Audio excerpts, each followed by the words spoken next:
I got so much motherfucking design on right now. Break it down, bring it back, make it clap. I got 3 old thoughts, new block, where that thing. Bitches on my line, and you know. Halo, selamat datang dan selamat berjumpa kembali dengan kami dari kelompok 6. Saya Raldo, hari ini saya berperan sebagai host, di samping kiri saya ada Junar Nara, saya sini sebagai co-host.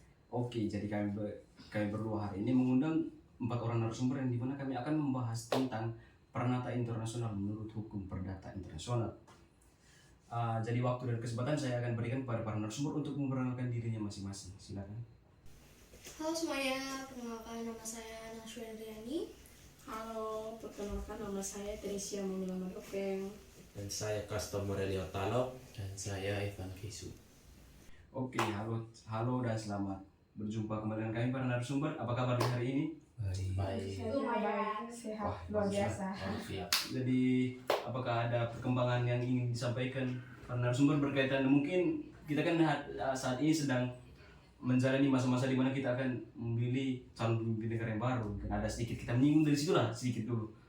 Intinya nggak golput sih. Oke, bagus sekali. Mungkin dari para narasumber lain ada tanggapan soal pemilihan presiden dan para calon-calon legislatif di tahun ini? Pilih yang terbaik. Pilihan yang terbaik. Oke. Jangan korupsi jika sudah. Iya sih, itu salah satunya. Terima kasih. Oke. Jadi kita akan langsung masuk saja dalam pembahasan utama kita pada hari ini, yang dimana itu membahas tentang hukum pranata internasional menurut hukum perdata internasional. Ada beberapa pertanyaan yang akan kami sampaikan kepada para narasumber. Pertanyaan pertama itu berasal dari kami para host, yaitu apa sih sebenarnya pranata internasional ini dan dia seperti apa? Apakah apakah asas yang dimiliki dalam pranata internasional? Oke, waktu dan kesempatan kami berikan kepada para narasumber untuk menjawab pertanyaan kami. Oke, baik. Terima kasih kepada Kak Raldo. Pertanyaannya cukup menarik bagi kami narasumber, terlebih bagi saya. Saya akan menjawab pertanyaan ini. Tapi saya penasaran kok bisa ya ada timbul pertanyaan seperti ini. Oke, jadi sebenarnya itu saya sudah pernah sempat mencari tahu sih, karena ya rasa penasaran tadi tentang hal-hal berkaitan dengan internasional, apalagi seperti yang kita lihat pada saat ini itu permasalahan-permasalahan internasional itu semakin meningkat, entah dari isu-isu agama, ras dan sebagainya. Jadi saya sempat membaca-baca dan muncullah istilah pranata internasional. Jadi saya ingin cari tahu pendapat para narasumber tentang pranata internasional ini. Oke, silakan.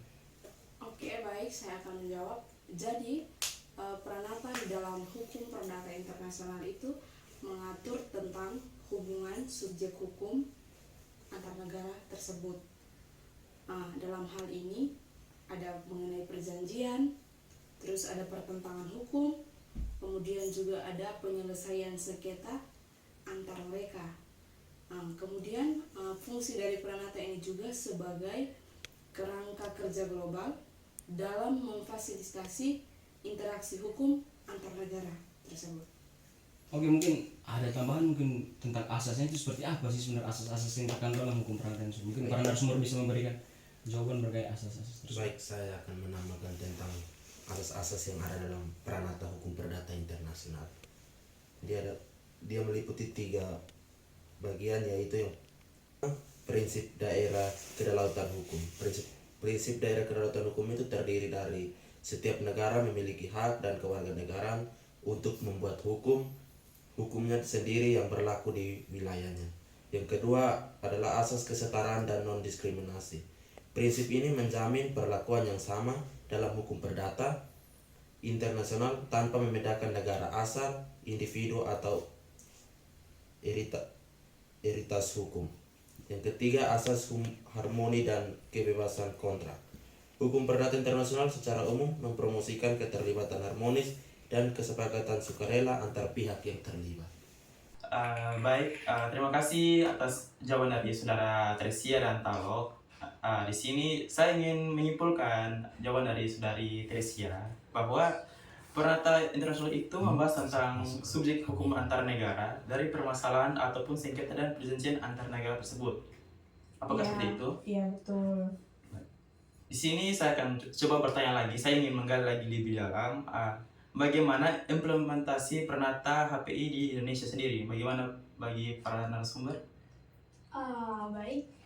Pertanyaannya lumayan menarik bagi saya, dan untuk pertanyaan kali ini sepertinya saya akan menjawab. Mohon waktu dan kesediaannya.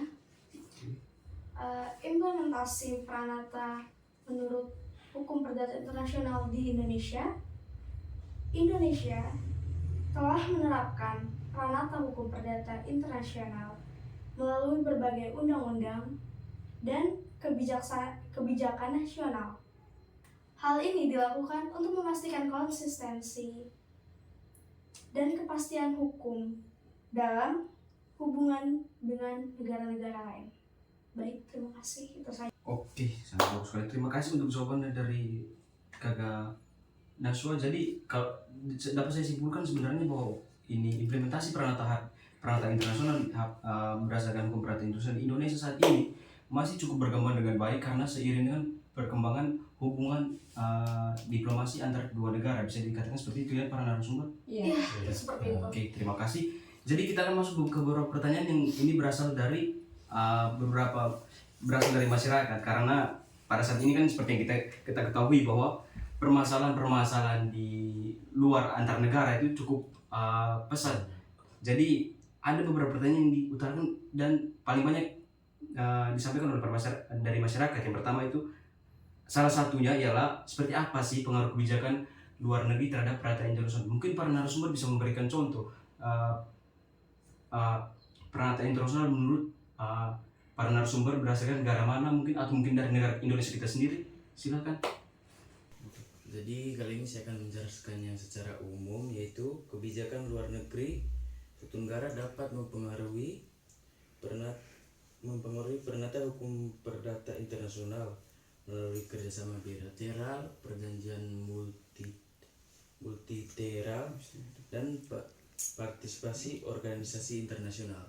Ya, mungkin itu saja. Oke, baik. Terima kasih atas jawaban dari saudara Evan. Di sini saya ingin coba menggali lagi penyelesaian sengketa dalam pernyataan hukum internasional itu bagaimana? Oke, baik. Pertanyaannya sungguh sangat memaksa otak untuk berpikir, tapi cukup menarik untuk dijawab. Baik, saya akan menjelaskan bagaimana penyelesaian sengketa dalam pranata perdata internasional. Oke, yang pertama itu mediasi. Kemudian setelah mediasi ada arbitrase. Kemudian ada yang ketiga yaitu lewat pengadilan. Oke, dari tiga hal ini sebenarnya mediasi ini apa sih menurut ini implementasi dalam pernyataan internasional ini? Terus kemudian arbitrasi itu apa? Lewat pengadilan itu seperti apa? Mungkin bisa dijelaskan lebih terperinci. Oke, saya akan menjelaskan terlebih dahulu sesuai urutannya. Itu pertama mediasi.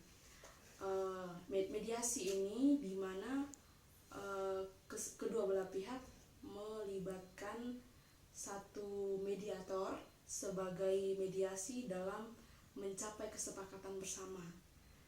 Kemudian kalau arbitrasi itu ada panel hukum yang memberikan suatu putusan yang mengikat untuk menyelesaikan sengketa tersebut.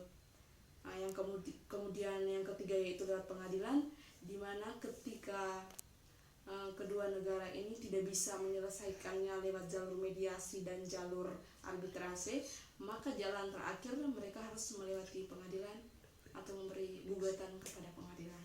Oke, terima kasih.